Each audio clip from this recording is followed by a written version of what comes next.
Hace poco más de un año, el mini submarino de última generación Titán se sumergía a más de 3.500 metros de profundidad. Pero la tragedia sacudiría a los 5 pasajeros del aparato cuando comprobaron aterrorizados que la enorme presión del océano sobre ellos los aplastaba como un papel, matando trágica e instantáneamente a estos ocupantes. Irónicamente, la empresa dueña de este submarino tenía como objetivo iniciar una nueva era de exploración, turismo submarino. Y se disponían en ese viaje a explorar los restos del archiconocido Titanic. El famoso transatlántico, ¿verdad?, que en su viaje inaugural, la noche del 14 de abril de 1912, chocaba contra un iceberg en el Atlántico Norte, produciendo una brecha tal que lo hundió en unas pocas horas, matando a casi 1.500 personas. Esto fue una tremenda ironía, ¿verdad? Lo digo porque una tripulante de segunda clase llamada Sylvia Cadwell, en el momento de embarcar en el Titanic y contemplando la majestuosidad del buque, preguntó a un trabajador y le dijo: ¿es realmente insumergible este barco? El hombre trabajador le respondió: sí, señora,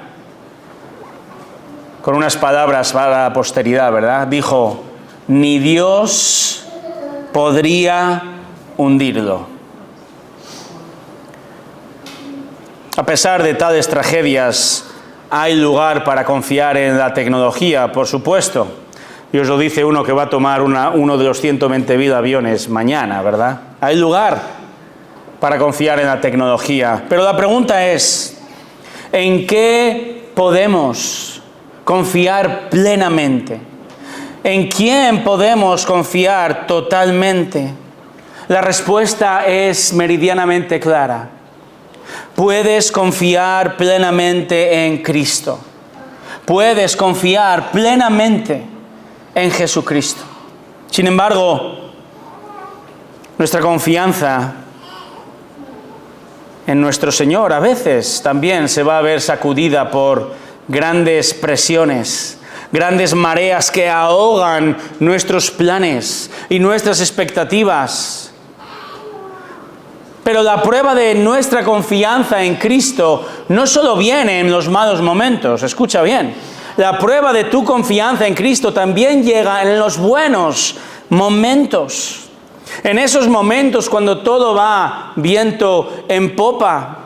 Ese también en los buenos momentos cuando seremos tentados a confiar en nosotros mismos, en nuestras posesiones y dejar de confiar en Cristo.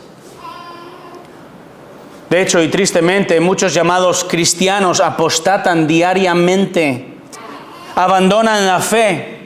¿Y qué dicen? Esto no es lo que yo esperaba. La iglesia está llena de hipócritas. Dios no existe. O otros dicen: a mí eso no me va. O son unos legalistas. Otros dirán: el precio es demasiado alto. O hay demasiadas normas. Otros afirman: ya pensaré en eso en el futuro. U otros finalmente dicen: Dios no me puede ayudar. Pero tal abandono solo refleja que nunca fueron verdaderamente cristianos. Pero tal naufragio espiritual, hermanos, es un aviso para nosotros también en esta mañana. Un aviso para que tú y yo perseveremos en medio de un mar de tempestades ahí fuera en el mundo, pero también aquí dentro en nuestro corazón. Irónicamente, afortunadamente más bien, el mismo Dios que hundió el Titanic, ese mismo Dios es la roca que nos llama a aferrarnos continuamente a Él para perseverar con confianza en nuestra fe en Cristo día tras día. En este pasaje que hemos leído vamos en esta mañana a encontrar dos motivos. Dos motivos para confiar en Jesucristo. Y estos motivos nos van a ayudar a perseverar y a no naufragar espiritualmente debido al mundo y también debido a nosotros mismos y nuestro pecado. Perseverar y no abandonar, no naufragar espiritualmente. El primer motivo lo encontramos en los versículos 25 al 30. Podemos confiar en Jesús porque ha hablado claramente. Jesús ha hablado claramente. Recordemos el contexto. Jesús está pasando sus últimas horas con sus discípulos, ¿verdad? Han cenado su última cena juntos y lo que los discípulos pensaban que iba a ser el festín que conmemoraría el inicio del reino prometido, un Israel de paz, el inicio de la prosperidad sin límites, de un Israel que va a ser luz a las naciones con Cristo como Jesús, como Rey, perdón. Todo eso de repente se ha convertido prácticamente en un funeral. ¿Por qué? Porque Jesús ha dicho primero que uno de vosotros me va a traicionar, ha dicho. También ha dicho, tú, Pedro, me vas a negar. ¿Y la guinda del pastel cuál es? Me voy. Me voy. Irse significa irse a morir a la cruz. ¿Y qué ocurre? En un abrir y cerrar de ojos, las expectativas de estos hombres se esfuman y caen en un estupor, en una tristeza tremenda y no entienden nada. 3 años de su vida perdidos. ¿Es Jesús quien dice ser? ¿Acaso pensarán hemos invertido todo nuestro futuro en un bien que se ha devaluado? ¿Hemos acaso puesto nuestra confianza en la persona equivocada? ¿Es realmente el Cristo? Pero Jesús, el Cristo, el Hijo de Dios, los consuela. ¿Y qué les dice? Básicamente podemos resumir versículos 13 al 16 con una palabra o una expresión. Confiad en mí. Confiad en mí, confiad. Les dice, porque yo me voy, sí, pero me voy a preparar un lugar en el cielo para que estéis allí conmigo para siempre y para que estéis con el Padre Celestial, capítulo 14. Confiad, porque yo me voy, sí, pero será beneficioso. Os beneficia que yo me vaya, porque mi subida, mi ascensión al cielo implicará el descenso del Espíritu Santo. Y el Espíritu Santo va a abrir vuestros ojos para ayudaros a entender todo esto que está pasando. Y para convencer al mundo de su pecado. Confiad, dice Jesús, permaneced aferrados a mí, como la vid, a los pámpanos, las ramas, dad fruto, obedeced, porque el mundo al que os envío a predicar os odia. Pero confiad, aunque no entendáis, dice Jesús, tened paciencia, todo va a tener sentido, una nueva era comienza, confiad en mí. Vais a entender lo que hasta ahora no entendéis. Por eso dice en el versículo 25, hasta ahora os he hablado en lenguaje figurado. ¿Qué quiere decir esto? Cuando un padre tiene que explicar a su hijo o su hija curioso,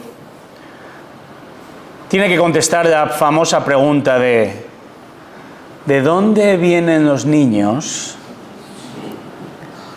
Probablemente ese papá, esa mamá, su hijo pequeño dirá cosas como abejitas y florecitas, ¿verdad?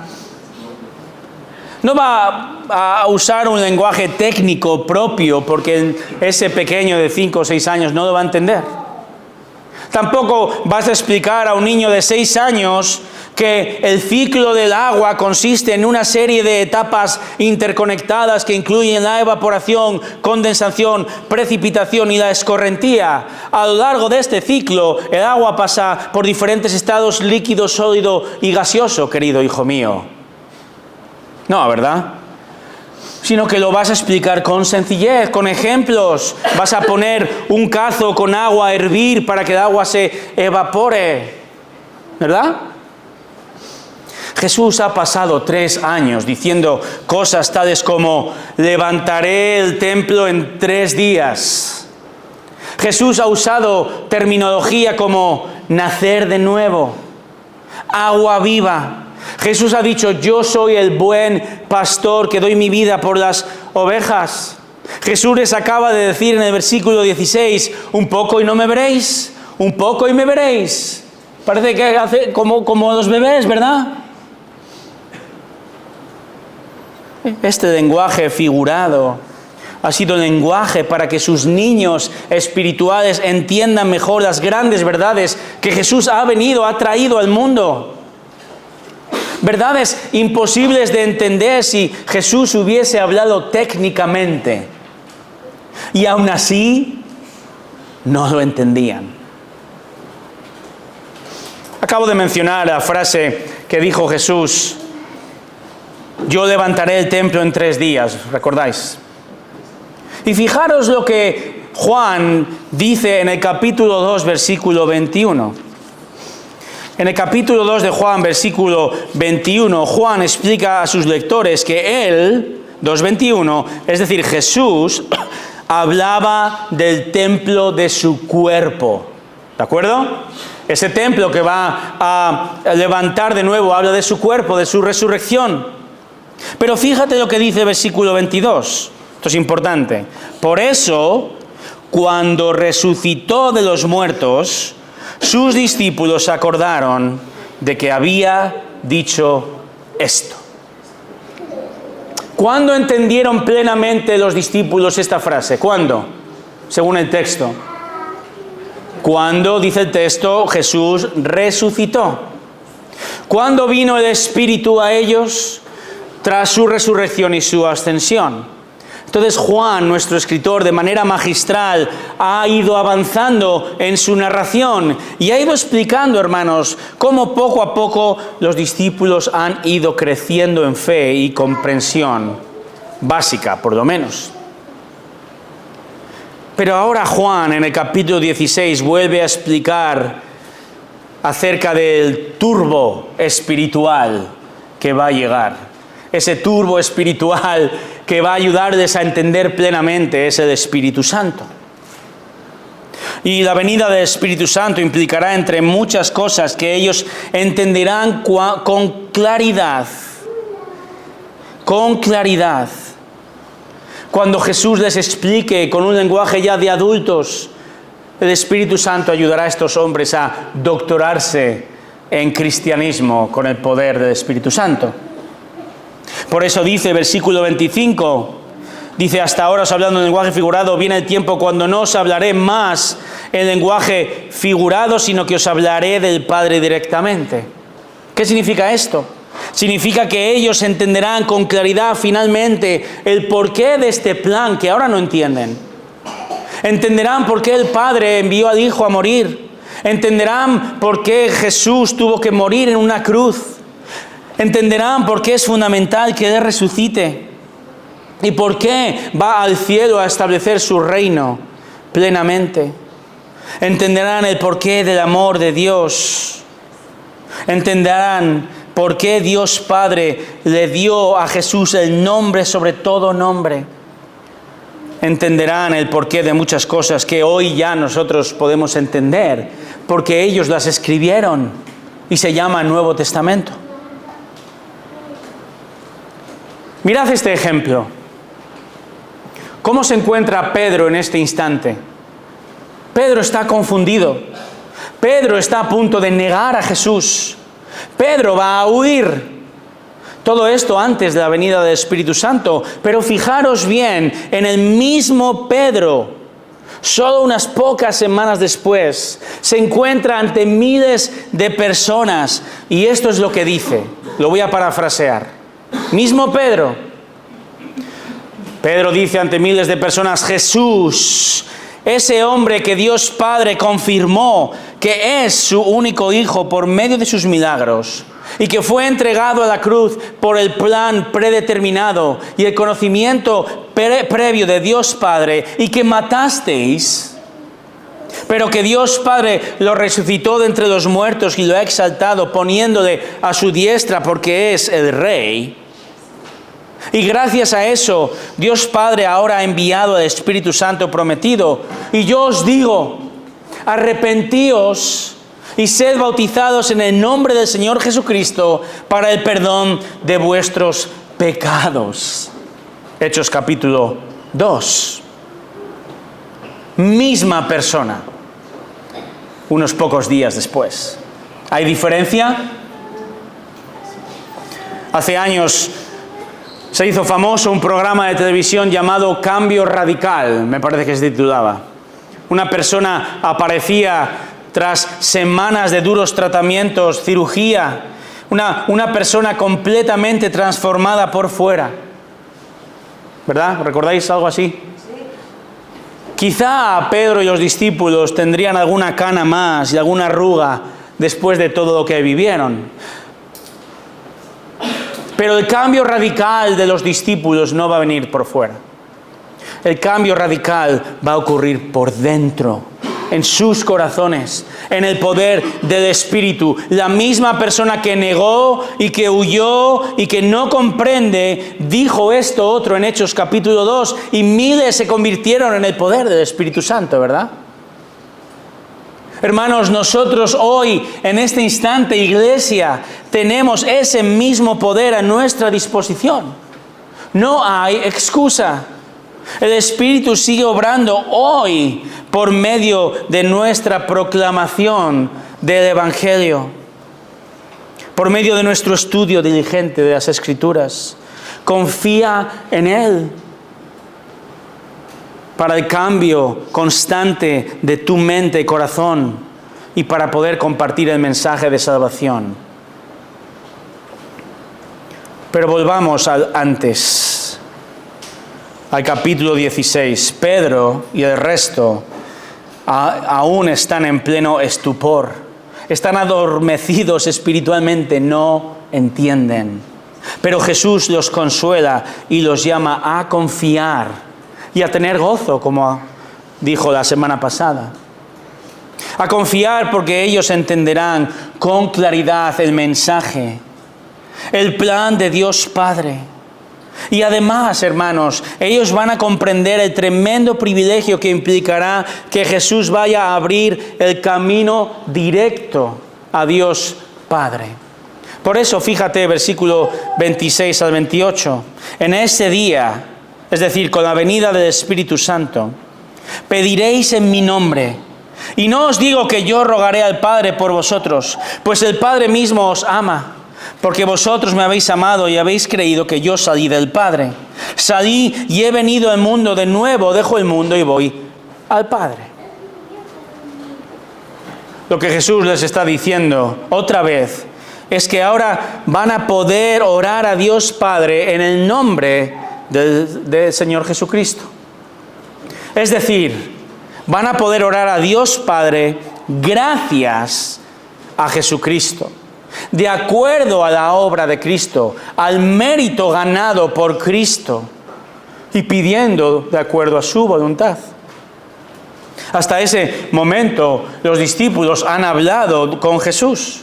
Ellos han pedido directamente a Jesús, ¿verdad? 3 años.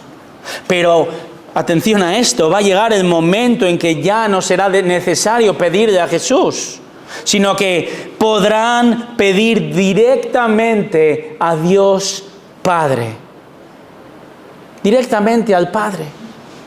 Todo porque Cristo, su Maestro, habrá ganado ese privilegio absoluto para ellos. Por eso Cristo va a morir. Por eso va a resucitar. Por eso Jesús volvió a la gloria. Para que ellos en aquel momento y para que tú y yo hoy para que tú y yo hoy tengamos acceso directo a Dios Padre. Sin Cristo no hay acceso a Dios. Solo Cristo es el único camino a Dios. Sin Cristo, Dios Padre no escucha las oraciones de los hombres. Voy a repetir esto. Sin Jesucristo, Dios Padre no escucha las oraciones de los hombres, del pecador. Solo por la obra de Cristo, hermanos. Todo lo que hizo entre su venida al mundo y su vuelta al Padre, versículos 27 y 28. Todo esto fue para ganar por nosotros el absoluto privilegio de poder ser perdonados, adoptados, reconciliados, amados y escuchados, y mucho más, por Dios Padre. Y Dios Padre hace esto de la misma manera que ama y escucha a su Hijo Jesucristo. ¿No es increíble esto? Y todavía desconfiamos. Y todavía no oramos con confianza. Todavía no creemos firmemente que podemos entrar a la misma presencia de Dios como un ciudadano entraba en la presencia del Rey. ¿Cómo no, hermanos, cómo no confiar en la obra plena y suficiente de Cristo? Y ahora, permitidme aclarar brevemente. Jesús dice aquí que ya no rogará al Padre. ¿Qué significa esto? Versículo 26. Dice, ya no rogaré al Padre por vosotros. Esto no significa que no necesitemos la obra intercesora de Cristo. Jesús es nuestro mediador siempre entre Dios y nosotros. 1 Timoteo 2:5. Jesús, 1 de Juan 2:1, es nuestro abogado para con el Padre. Jesús, Romanos 8:34, intercede por nosotros en este instante. Pero esto no significa que Dios Padre está enojado, airado todavía con nosotros y Jesús está intentando convencer a Dios Padre de que no nos lance un rayo y nos destruya. No se trata de esto. Como dice Juan Calvino, no se trata de imaginarnos a un Jesús de rodillas ante el Padre ofreciendo súplicas, sino que es el poder de su sacrificio que ganó nuestra paz para con el Padre. Y que es un poder eficaz continuamente. Es decir, el sacrificio, la muerte de Cristo ha tenido éxito definitivo. Él aplacó de una vez y para siempre la ira justa de Dios que tú y yo merecíamos. Y hermanos, este éxito es eterno y produce ahora una nueva profundidad en la relación entre Dios Padre y nosotros, sus hijos amados. Nueva relación. Una relación que no había sido vista anteriormente. No hay relación posible con Dios Padre sin Dios Hijo y su obra en nuestro lugar. Ese amor produce una línea directa de comunicación con Dios, un acceso que nunca pensaríamos posible de otra manera. Dice Hebreos 10:19, entonces, hermanos, puesto que tenemos confianza para entrar al lugar santísimo por la sangre de Jesús, por un camino nuevo y vivo que Él inauguró para nosotros. Cristo inauguró ese camino para acceder al Padre. Dice 1 de Juan 3:1, mirad cuán gran amor nos ha otorgado el Padre para que seamos llamados hijos de Dios, y eso somos. Por esto el mundo no nos conoce, porque no le conoció a Él. Amados, ahora somos hijos de Dios. Hebreos 4:16, por tanto, acerquémonos con confianza al trono de la gracia para que recibamos misericordia y hallemos gracia para la ayuda oportuna. La muerte de Jesús ha hecho posible que tú y yo podamos orar con confianza en todo momento a Dios Padre y pedir ayuda en momentos de debilidad. Cristo lo ha hecho posible. Hermanos, no hay acceso posible a Dios, es imposible. No hay manera de acercarte a 1.000 trillones de kilómetros de distancia. Hay una orden de alejamiento entre el Padre y tú. Hay un veredicto en tu contra que dice culpable y es imposible de cambiar. El único que puede cambiar todo esto es Dios mismo. Y Dios envió a Dios para ser el sustituto nuestro de sus enemigos, para regalarte perdón, para tener acceso a Él, un acceso generoso a Él.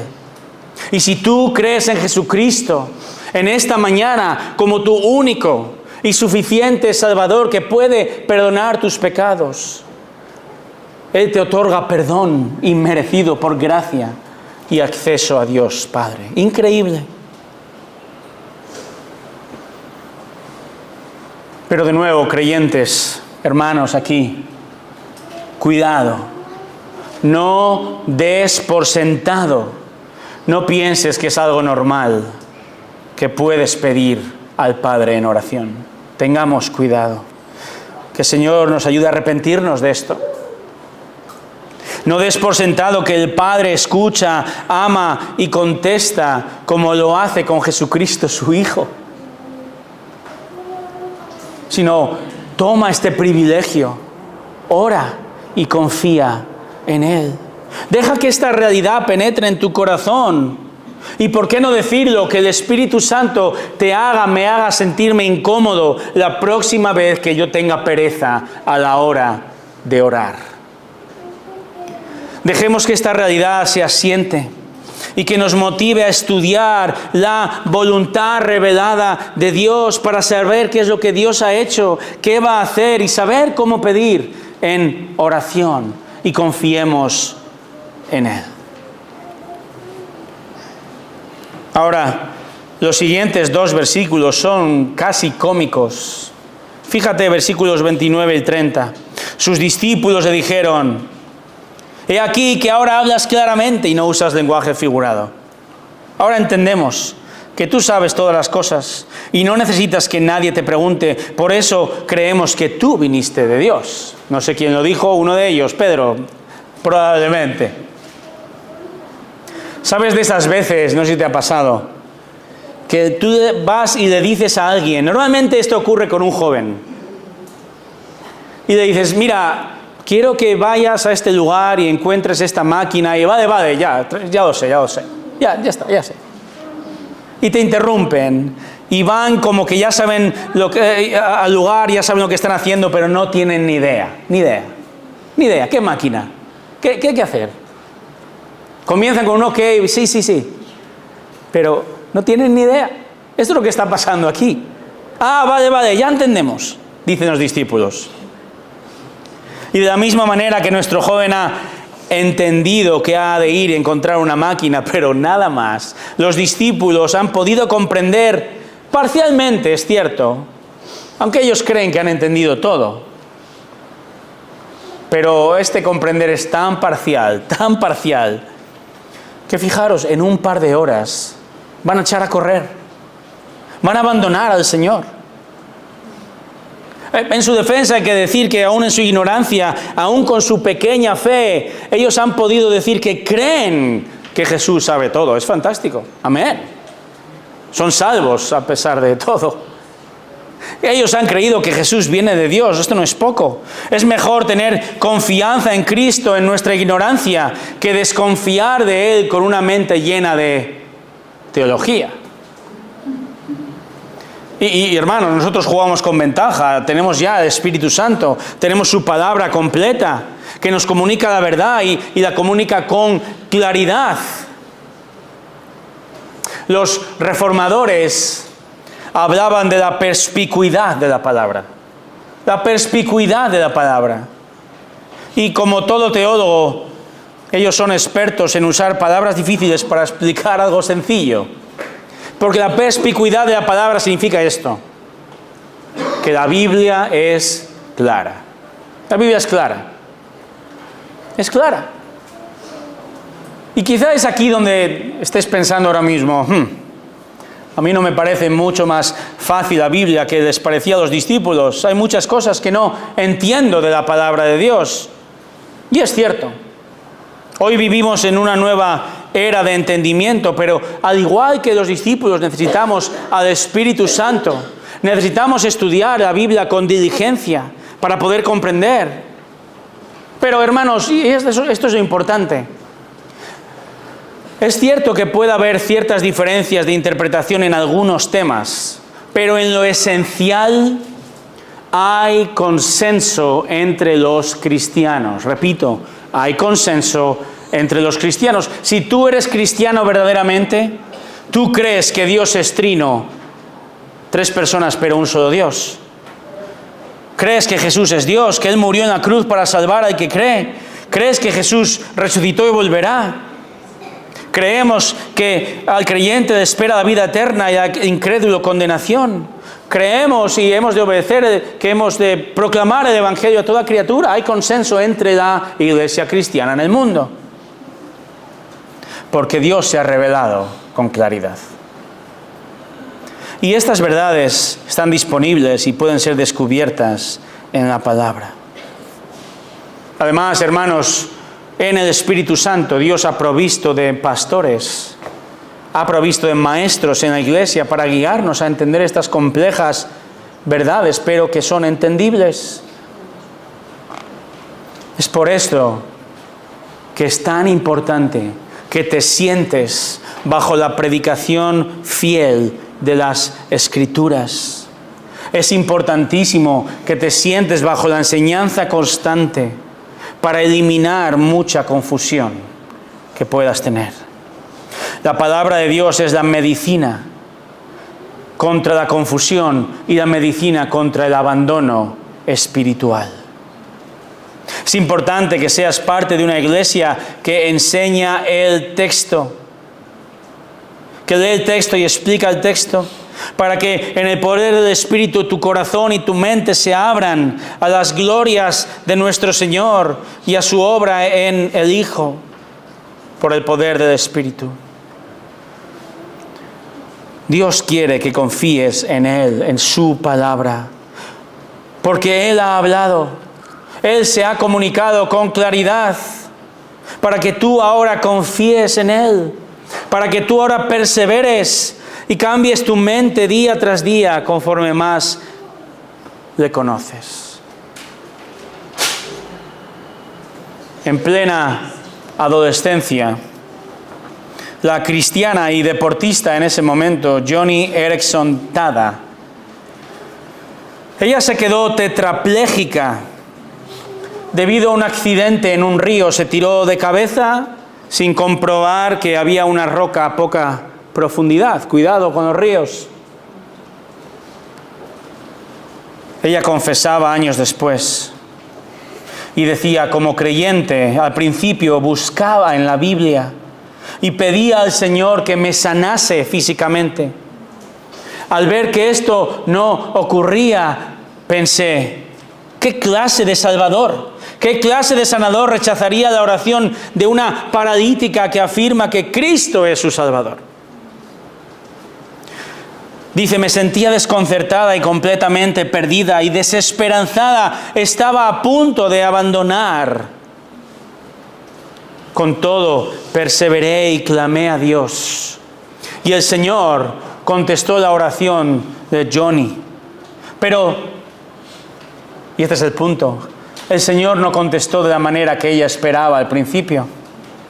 Porque ella comenzó a entender leyendo la palabra. Un día, leyendo la famosa historia del paralítico, recordamos que sus amigos le bajan del techo. Esta historia Joni la había leído cientos de veces y había orado en esta historia pidiendo por la misma sanidad física. Pero llegó un día en que ella se dio cuenta, leyendo en este texto, en Lucas 5, se dio cuenta de que el énfasis del autor no está en la sanidad física del paralítico, sino en el poder de Jesucristo para sanar algo mucho más importante que su cuerpo, para sanar los pecados, el alma de ese hombre. Ese es el punto. Y ella comenta desde aquí: tras los años me he dado cuenta de la voluntad de Dios para mí. Él me ha respondido con un no a mi petición de curación física. Pero esto ha implicado algo mejor: la limpieza constante de mucho pecado, un creciente amor por los perdidos, una mayor compasión por el débil, una esperanza que crece, así como crece mi deseo por su gracia, un aumento de mi fe, un anhelo feliz por el cielo, un deseo de servir, un deleite en la oración y un hambre de su palabra. Ella termina diciendo: oh, bendito sea el severo maestro de escuela que es mi silla de ruedas.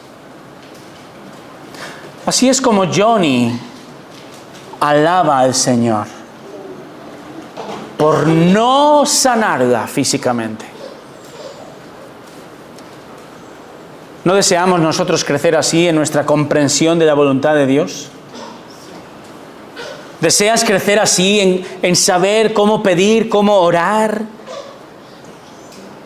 El Señor tiene que transformar primero tu mente desde su palabra. Confía en Él. Confía diariamente en su palabra. Confía a pesar de lo que el mundo diga. A pesar de lo que la gente alrededor piense de Él y piense de este libro. Dios te pide que confíes en sus promesas cuando seas atacado por tu fe. Te pide que confíes en Él cuando pases por momentos de debilidad, de necesidad, de dolor, de pérdida, de soledad, de persecución por tu fe. Dios desea, como un padre desea con su hijo, desea proveerte de todo lo que necesitas, más de lo que necesitas para vivir para su gloria. Crece en Él. Cree en Él. Pídele con fe, pídele crecer, pídele sabiduría en cómo pedir y confía que sus síes y confía que sus noes son lo mejor para ti en este mismo momento, porque Él no se equivoca. No abandones, no naufragues espiritualmente, confía en Él, porque Él es el capitán del equipo vencedor. El segundo motivo para confiar en Jesucristo, que nos va a ayudar a perseverar y no naufragar espiritualmente debido a la presión del mundo y debido a nuestro propio pecado, lo encontramos en los versículos 31 a 33. Podemos confiar en Jesús porque ha vencido rotundamente. Rotundamente. Versículo 31. Jesús le respondió: ¿ahora creéis? Mirad, la hora viene y ha llegado, y ya ha llegado, en que seréis esparcidos cada uno por su lado, y me dejaréis solo, y sin embargo no estoy solo, porque el Padre está conmigo.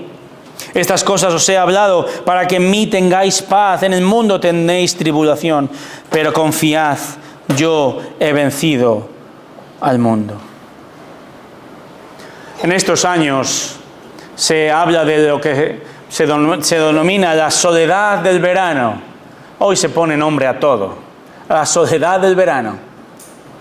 Las ciudades, especialmente las ciudades del interior de nuestro país, se quedan desiertas, hay menos movimiento, hay mucho calor, la gente se mete en sus casas.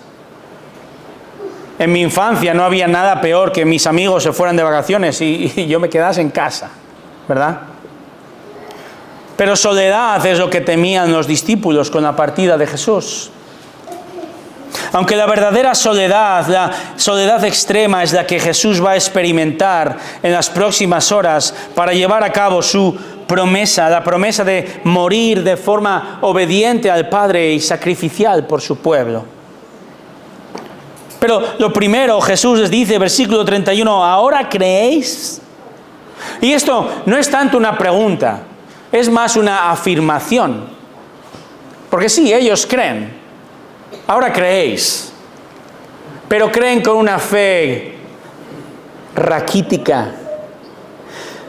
Creen con un suficiente raspado, ahora que las notas han llegado, ¿verdad? Y en realidad ni eso.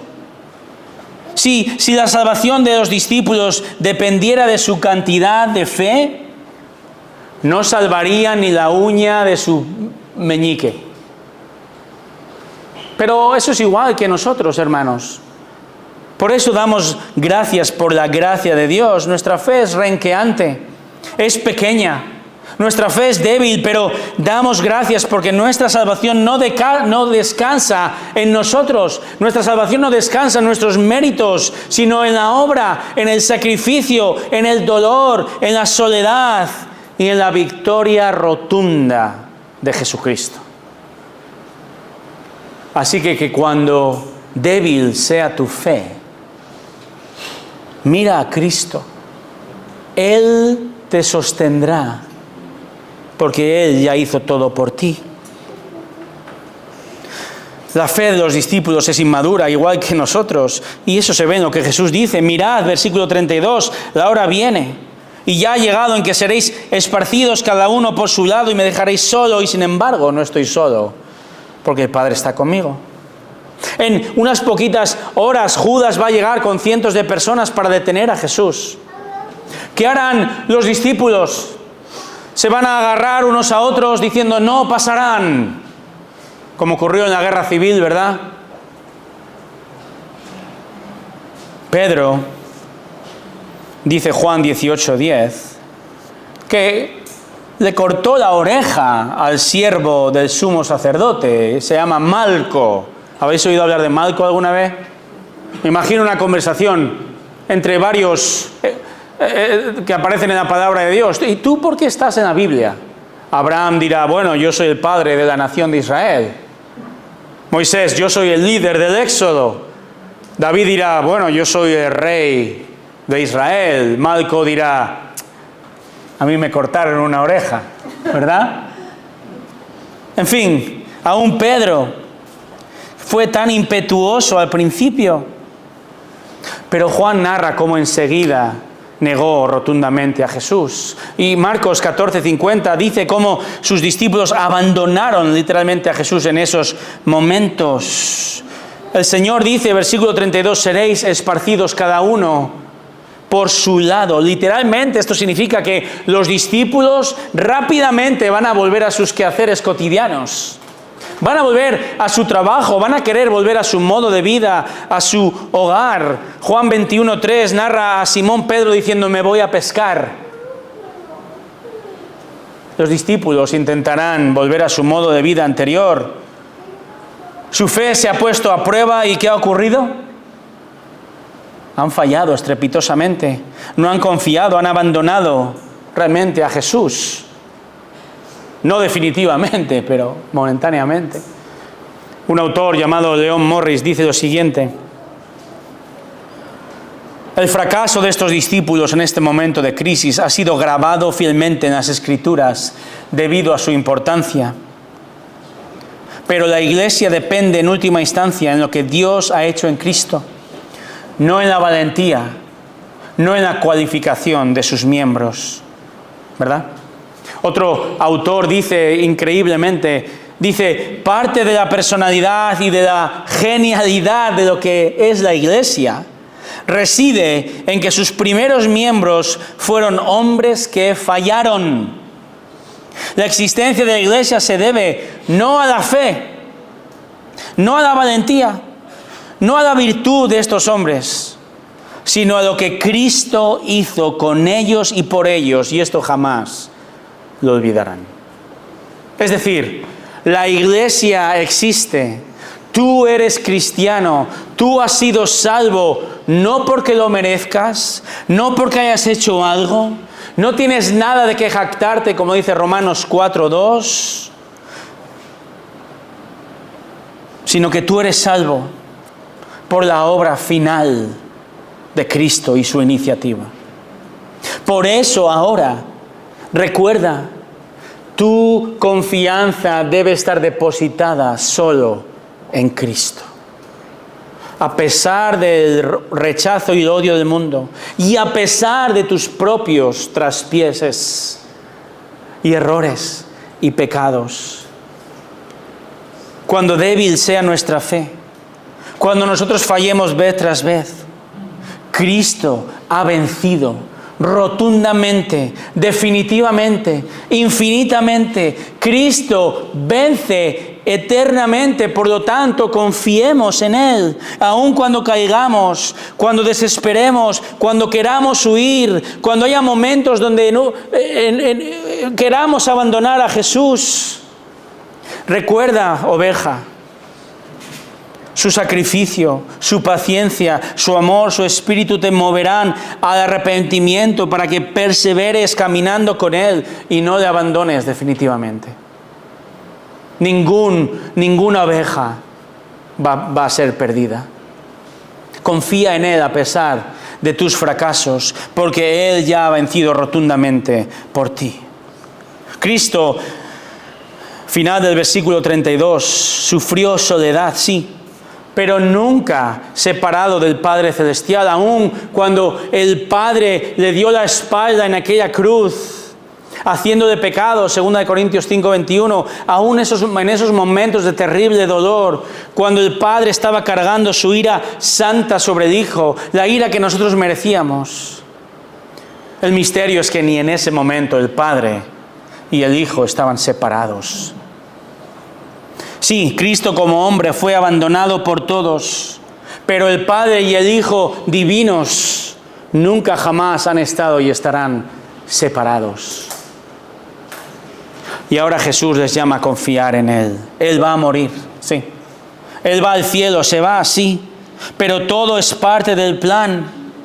Y el enviar el Espíritu Santo a vivir en el creyente va a hacer que ninguno de ellos, que ningún creyente jamás sea derrotado. Ningún creyente abandonará la fe, jamás.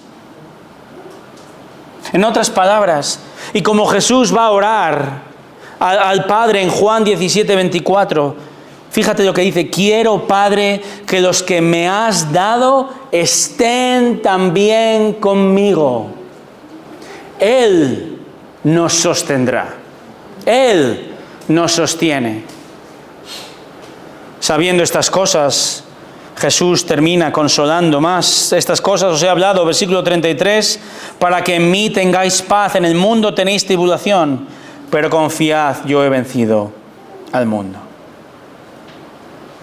Os he hablado de que entenderéis con claridad por el Espíritu. Esto ha de traer paz en mí, dice Jesús.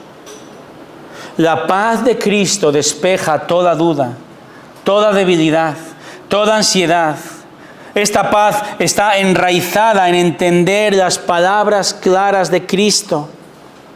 Es decir, cuando tú y yo entendemos más la palabra, el plan de Dios, el plan de Cristo, la consecuencia va a ser, la promesa es que vamos a tener más paz, a pesar de lo que el mundo diga, a pesar de nuestra debilidad. ¿Puedes decir amén a esto? ¿Puedes creer que puedes tener paz aun cuando alguien te rechace? ¿Que vas a perseverar aunque se rían de ti? Paz porque has entendido las palabras de Jesús. Paz porque vas a crecer en convicción como ocurría con ellos también. Tienes la misma palabra, tienes el mismo Espíritu obrando en ti. Pero vayamos más allá, ¿has tenido paz? ¿Puedes decir, he tenido paz en medio de la tormenta? ¿Tengo paz en medio de la prueba de la vida? No es necesario ser un superhéroe espiritual, sino confiar, obedecer, andar en el Espíritu, en su palabra. Esto es lo que el Señor requiere.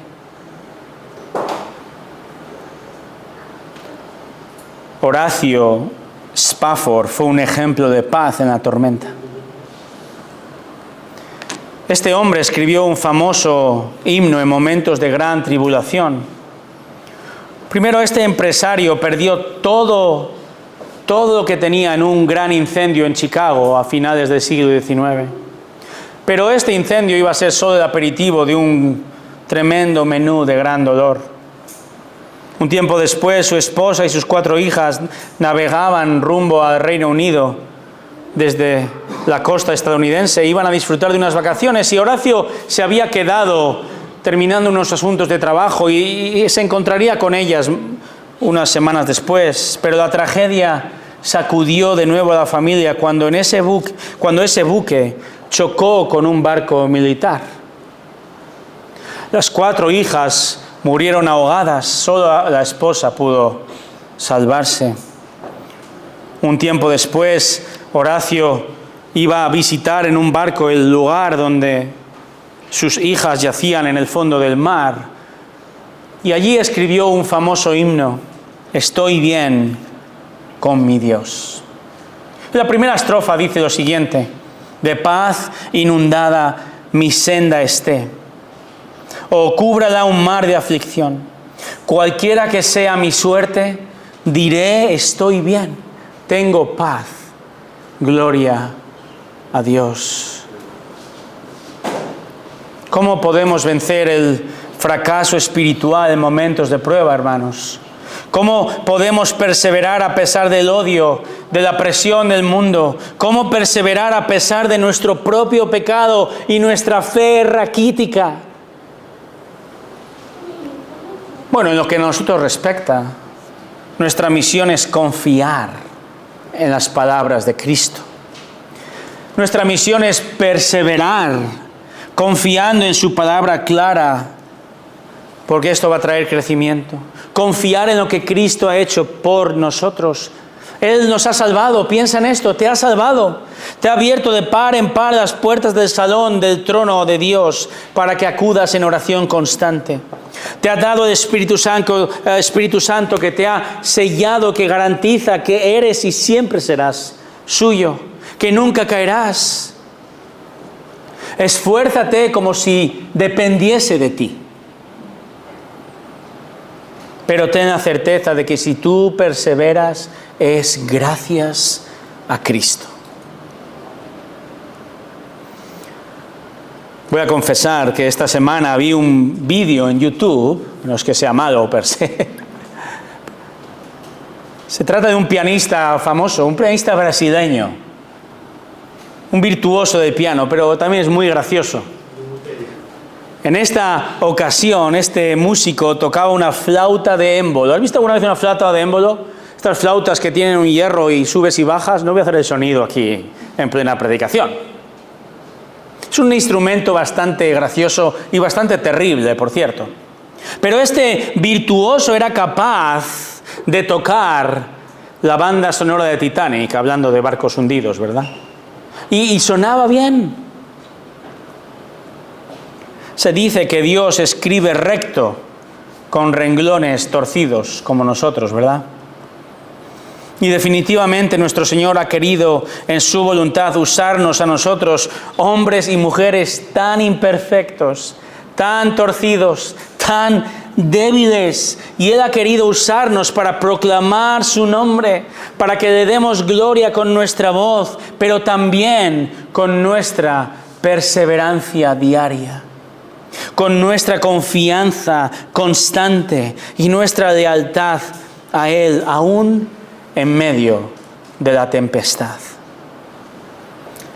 Hermanos, la obra es suya. Él es nuestro capitán. Persevera, sigue navegando, confía, acude a Él. Acceso al Padre directo. No te bajes del barco. Confía en Él. Oremos.